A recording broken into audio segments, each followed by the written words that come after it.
Okay, I want to talk about nutrition myths. I want to bust a few myths if I can. That is my ultimate goal.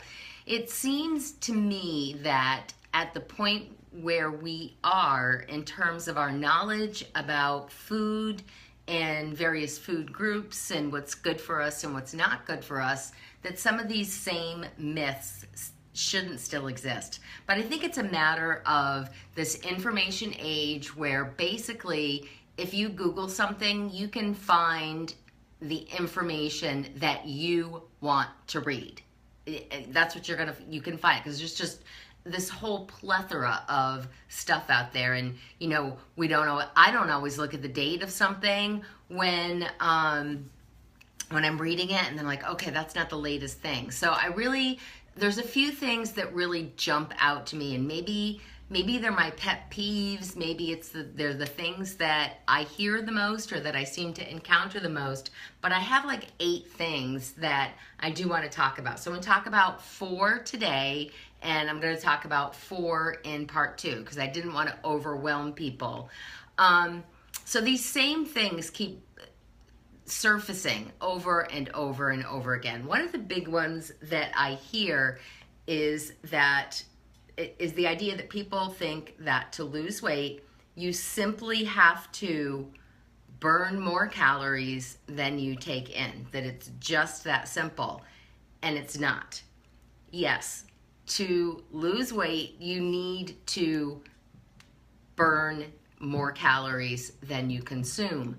However, the calories that you consume make a difference. Food, all calories are not created equal. So if you're having like a chicken dish with heavy cream sauce, you're going to consume a lot of calories and a lot of fat, whereas you might have a different chicken dish that isn't, as much calories, as much fat. Let me just put this in kind of its simplest form, because I'm talking about a restaurant that I really, really love, Cheesecake Factory. Okay, I don't go there often because they have the calorie count on the menu and it ruins it because all the calorie counts are pretty outrageous.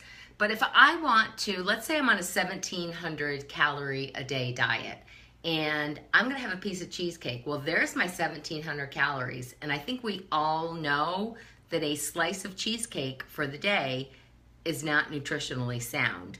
So my point is, it's how you get that 1,700 calories. It's how you balance out your different macronutrients. What do you have for proteins? What do you have for healthy carbs? What do you have for veggies? What do you have for fruits? What are you having for healthy fats? We can't overdo it with those. There has to be a balance, and that balance is based on your weight and your activity level. So all calories are not created equal.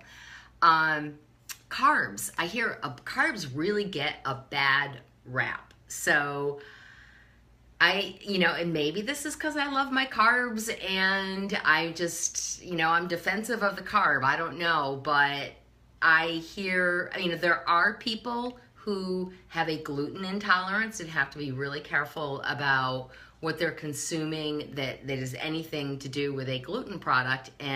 But that's kind of a small portion of the population. So I think it's trendy to give carbs a bad time. And there are some carbs that are better than others, but carbs in and of themselves are not bad. They give us energy. They give us fuel to run, particularly if we're exercising. We need that. We need the fuel that we get from our carbs to run efficiently and effectively. So I think in general, if we're looking at wheat products, you want to stay away from the refined, you want to stay away from the white stuff, the white flour, the white bread, the white pasta, because it's processed. And when it's processed, it loses its nutritional value. So you want to look for 100% whole wheat, 100% whole grain, and that's going to make a difference. Potatoes are really good for you. They are a fantastic source of potassium, and they have all sorts of nutrients and vitamins in them. So where potatoes maybe it's the mashed potatoes and the gravy that gave it the the bad reputation, but potatoes have a really good nutritional value. Even when you look at potatoes, you could certainly research which one's better, but you know, in and of themselves, they are not bad. Another one that I hear a lot is about red meat, that red meat is really bad for you, and that is not true.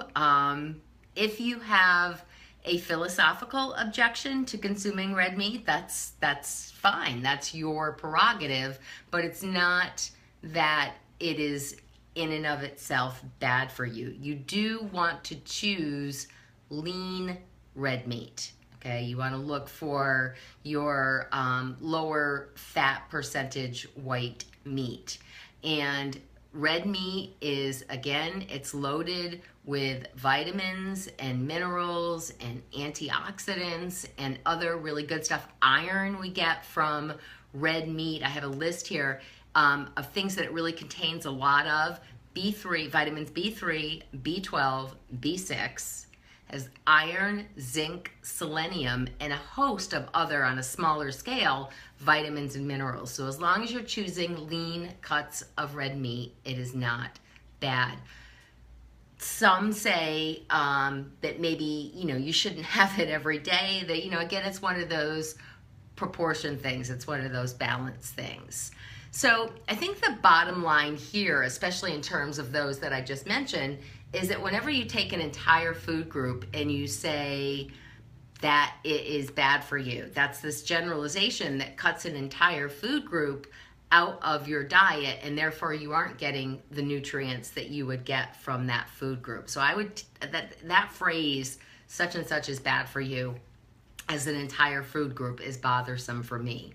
So, you know, the bottom line is your body needs those different macronutrients to run effectively. And if you're not getting them through food, which is the best way to get them, then you need to be getting them somewhere else. Now, that all said, overconsumption of any of them is not good.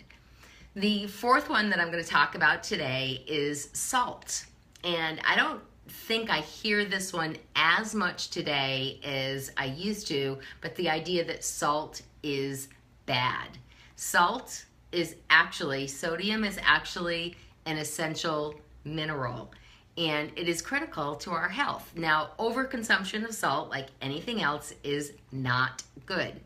The link between overconsumption of sodium and high blood pressure, however, is a little bit tenuous. I think if you have high blood pressure, they're going to put you on a lower sodium diet. But really, as research suggests, that sodium is not really causing high blood pressure or other health issues like kidney damage or increased risk of cognitive decline or things like that.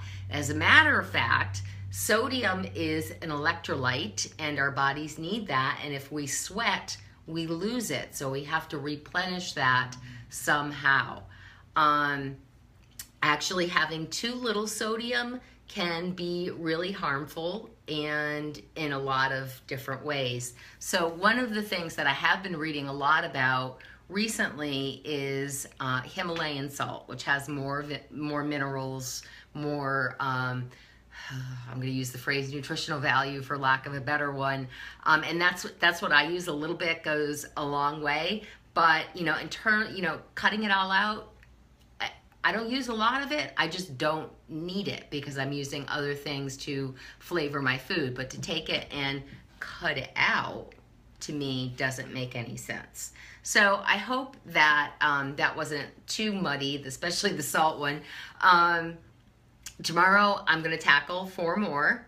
Tomorrow, Wednesday, I'm going to tackle 4 more nutrition myths. And I'm not necessarily trying to change anybody's dietary habits. I am trying to inform, to educate. It's kind of like one of those things that I do. So I hope that this was helpful for you, and feel free to leave a comment and let me know what you thought. All right, have a great night.